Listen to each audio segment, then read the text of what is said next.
Karena nasabmu tidak akan menolong. Seseorang mulia bukan karena nasab, tetapi ketakwaannya. Saya sekarang kedatangan dengan dua sejoli suami istri. Suami istri ini sudah agak lama tidak bertemu, ya kan? Dalam kondisi tidak baik-baik saja. Dengan Mas Rahmat, ya, Bung Rahmat. Biasa dipanggil Ameng dia, Pak. Ameng, ya. Kemudian dengan Ratu Kori, ya. Baik. Sebelum mengelaborasi, saya bertanya dulu kepada Gus Robi sebagai sohibul hajat. Gus, ini saya dengar bahwa Anda mendapat sebuah aduan dari kedua pasangan ini. Iya. Pasangan ini, apa yang aduan masuk ke Anda?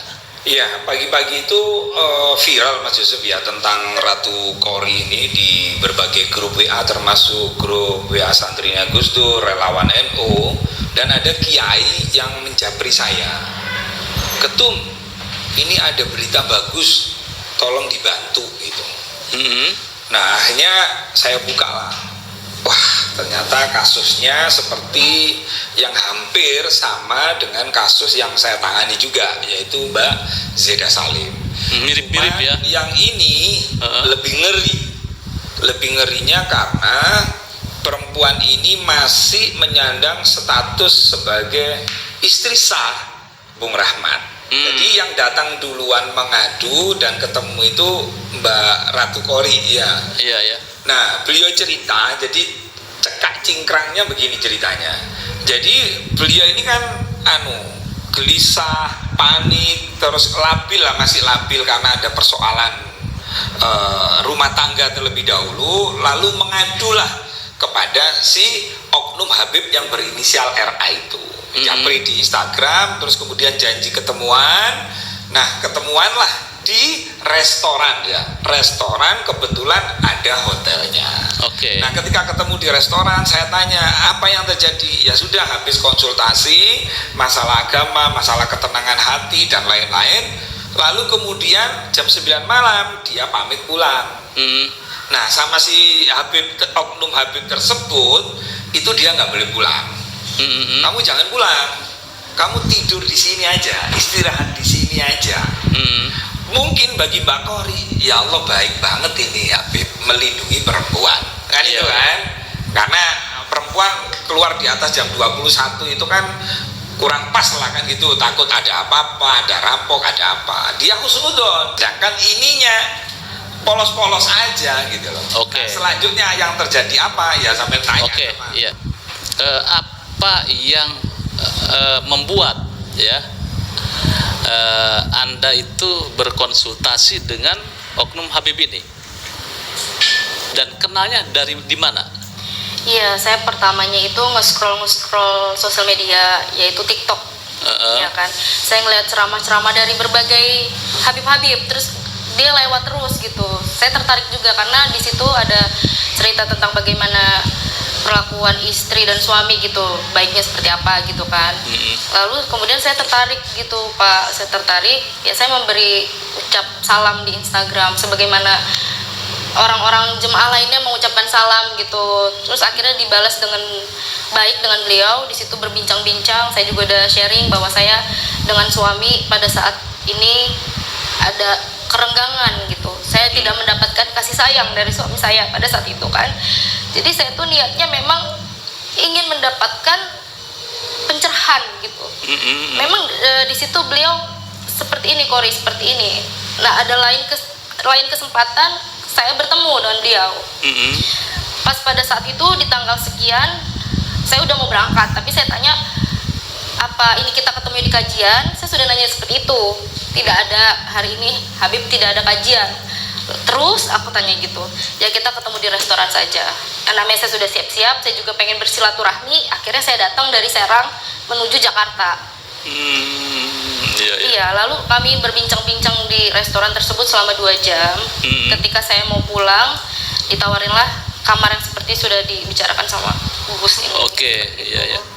Jadi ketika ditawarin kamar, kemudian saya tidak, karena ada suaminya itu ya, bisa ditebak sendiri apakah ada sesuatu kejadian yang luar biasa ketika itu Setelah ditawarin kamar, kemudian katanya Habib sendiri masuk ke kamar Ya, Anda? itu saya benar-benar shock kan, dan saya juga bilang bagaimana ketika saya di situ sedang tidak berbusana atau ganti baju, ada niat apa beliau masuk tanpa ketok gitu. Walaupun memang itu kamar sudah dibayar oleh beliau, tapi saya pikir itu adalah hak sepenuhnya untuk saya, Pak. Iya. Tapi di situ, dan demi Allah saya nggak tahu bahwa dia punya kartu aksesnya. Iya. Kalau saya tahu, ya mungkin saya lebih berhati-hati gitu kan. Di situ dia masuk, saya juga ya namanya di situ saya tamu, dia yang bayar, saya persilahkan dia masuk. Saya juga masih punya etika, silahkan masuk. Dia bilang ya kami lanjutin ngobrol. Jadi dia duduk di kursi, saya duduk di kasur, jaraknya ada jaraknya gitu, Pak. Oke, iya. Bung Rahmat. Iya, Pak Yusuf. Ketika istri Anda pergi menemui si oknum ini, itu pamit? Dia memang ada bilang, ya nanti aku mau kajian atau Oke. mau bertemu sama Era. Ya sudah, hati-hati, saya bilang. Iya. Yakin kan kamu pergi? Iya ya, ngaji kok. Oh, ya udah, nanti kalau kajiannya bagus, saya juga ikut, saya bilang kayak gitu. Oke. Terus setelah beberapa jam, saya lagi bekerja itu. Anda bekerja ya? Saya bekerja. Saya telepon, memang ada satu kali, Diangkat? nggak diangkat karena mungkin dicas atau apa, nggak tahu saya ya. Iya. Terus kelang beberapa jam lagi dia video call saya gitu.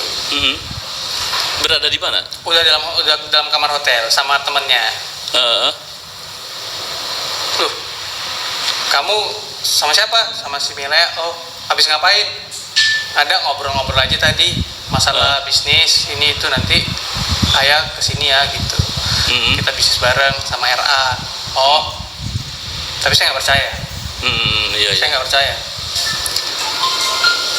Kelang beberapa dua mingguan lah. Terus mungkin istri saya merasa tidak enak hati gitu ya. Karena saya tuh, saya kerja, tahu sendiri Pak, namanya kita punya anak 3. Jadi saya kerja terus, nggak ada pikir kemana-mana. Jadi dia tiba-tiba kayak kasihan mungkin ya, dia ngaku gitu. Ya, maafin aku udah berbuat dosa yang sangat besar. Lemes saya Pak. Iya. Drop-dropnya saya itu nggak bisa mikir yang jernih. Saya dari mulai saat pengakuan dia, istri saya Iya. itu saya pikirnya ngeblank. Anda marah begitu ya? Banget. Saya coba kerja selama 1 minggu. Orang di lapangan tuh habis itu saya marahin semua. Karena mendengar Iya, ungkapan. saya ajak berantem semua itu. Semua saya ajak berantem terus. Saking kesel saya, karena saya sama RA ini, saya fans saya sama dia, saya suka ceramah dia. Tapi kenapa lu ngecewain gua gitu? Kenapa lu ngecewain umat? Dia saya serba salah Gus. Mau saya angkat langsung, nanti takutnya yang salah istri saya. Mau saya diam aja takutnya benar. Jadi saya berkecamuk nih Pak. Jadi pikiran kemarahan, semua kekecewaan itu campur aduk. Iya. Satu sisi RA itu menjadi fans Anda ngefans ke dia. Saya suka. Iya. Satu Namanya. sisi ada pengakuan seperti itu dari istri Anda. Iya. Setelah pengakuan saya coba kerja ya. Karena kan butuh biaya juga ya. Namanya kita sudah berkeluarga gitu. Nggak bisa Pak Yusuf, Gus. Nggak bisa saya kerja. Gitu ya, terngiang-ngiang. Nggak bisa Gus. Demi Allah nggak bisa saya kerja. Saya marahin semua orang.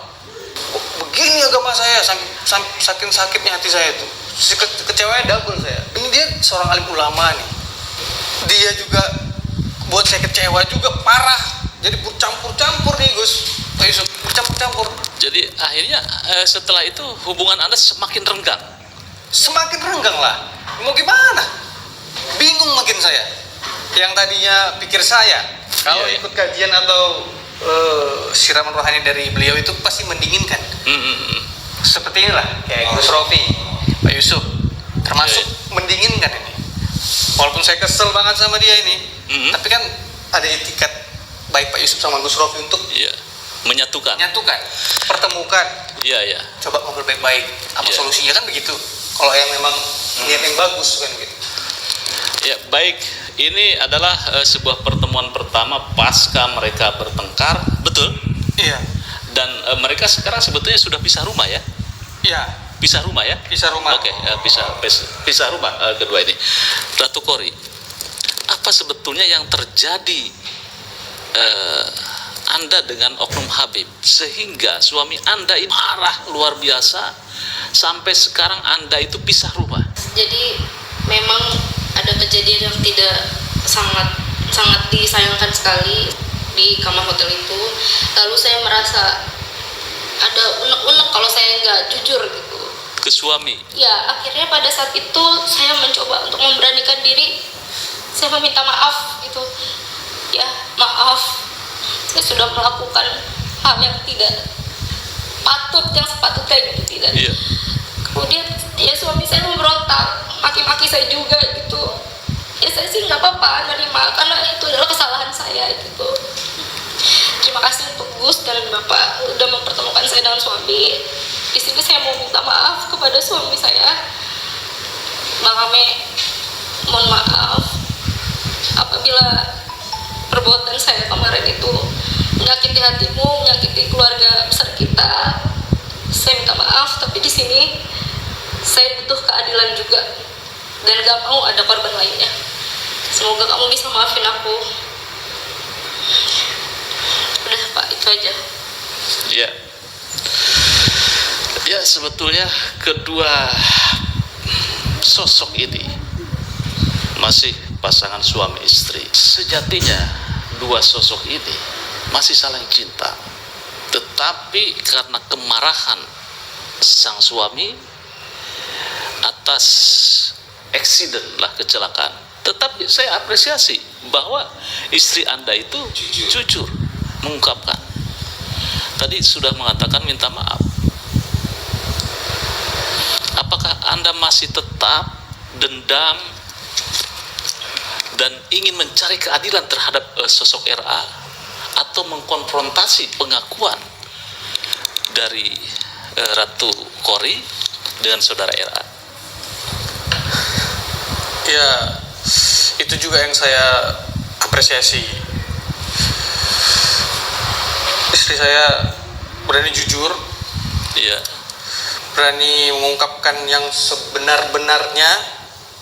Terus dia juga ada bilang di sosial media, dia berani bersumpah demi apapun, dimanapun, dengan siapapun, asalkan dengan yang bersangkutan, RA. Ini perempuan aja berani, masa lu gak berani?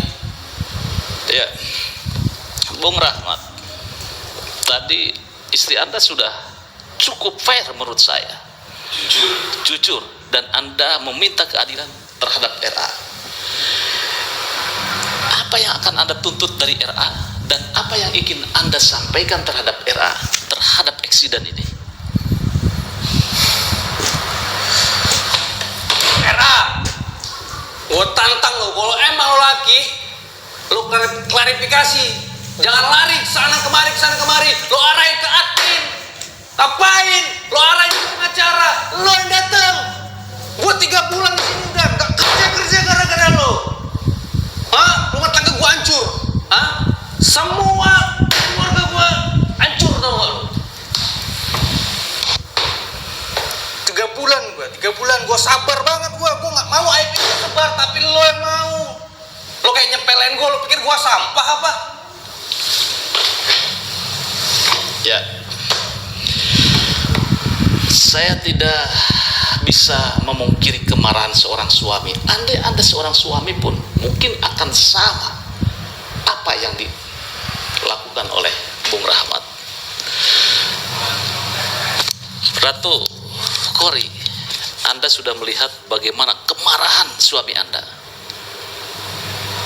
Apa yang akan Anda lakukan selanjutnya? Saya tetap minta keadilan, dan katanya kan saya fitnah. Dituduh fitnah. Jadi saya juga mau menyampaikan kepada HRA, kalau memang ini saya fitnah, ayo kita bertemu. Saya berani mubahala. Mau sumpah apapun, ayo kita lakukan. Sumpah pocong, sumpah Al-Quran, semua. Bahwa apa yang saya bicarakan ini semuanya adalah fakta, tidak fitnah. Ya, sekiranya sudah cukup. Ya, dan kedua sosok ini saya ingin melihat apakah masih bisa bersalaman atau apa gitu kan ya. Kelihatannya dari tadi saya tidak melihat Anda itu bersalaman atau apa, saling sapa sebagaimana layaknya suami istri. Apakah Bung Rahmat masih merasa marah itu? Kalau boleh jujur, sampai kapanpun saya nggak bakal ridho kok. Rumah tangga saya digini, sampai kapanpun saya nggak bakal ridho. Tapi setelah saya mau ridho, dia lari ke sana kemari, alasannya ceramah, alasannya kesini ke situ. Saya nggak minta waktu di setahun, sebulan, seminggu, sehari, 2 jam aja, atau 1 jam deh. Nggak bisa 1 jam, 10 menit deh. Saya tidak akan memaksa Bung Rahmat dengan Ratu Kori untuk bersalaman atau berbaik di forum ini. Biarlah waktu yang berjalan secara natural. Tetapi pesan ini setidaknya bisa kita sampaikan bahwa jangan tergiur, terpesona dengan tampilan. Terima kasih Bung Rahmat telah hadir di forum kami. Mudah-mudahan bisa ketemu dengan sosok RA dan unek-unek Anda akan tersampaikan, dan rumah tangga Anda bisa kembali harmonis. Ya. Terima kasih Bu Kori. Ya. Terima kasih Gus. Oke. Semoga bisa bersatu,